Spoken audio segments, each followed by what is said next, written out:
All right, thanks, Corrales. Now, we spoke about that weather this morning, and so whether it was their first or their 400,000th of marathon runners laced up to race 26.2 miles in Little Rock today. THV11's Jay Jackson shares their stories from the starting line.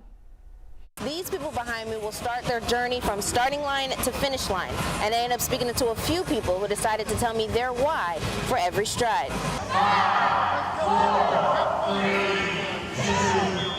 Before the countdown at the starting line, and before runners were off, people were preparing for the race, like 73-year-old Steve Hughes. I've been doing marathons since the 1970s. I did 400 before my knees and feet and hip wore out, and so now I'm just doing as much as I can, as long as I can. The Little Rock Marathon brought people like Sammy Poole and Mads Hogan from miles away to run 26.2 miles together, or 13.1 miles for the half marathon. I actually just met her yesterday.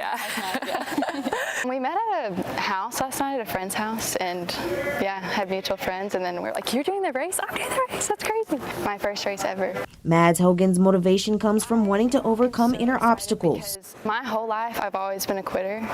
Like, I've always just been intimidated by, especially in athletic things. Like, I just didn't trust my own capabilities. Until she wanted to make a change, so she lost 55 pounds last year and told herself, Mads doesn't quit. This is about my 10th year of doing it, on and off, and so it's just a great experience to be out here and be able to challenge myself to do a lot of things that a lot of people can't. Can't isn't in Jeff Glassbrenner's vocabulary. He's climbed Mount Everest with an amputated leg. When I was 8 years old, the doctors and everyone told me what I couldn't do. Now, for me, it's all about proving to myself what I can do, and so I can run a half marathon. It's the focus for Hughes, who's determined to keep going. It's the focus for so many others.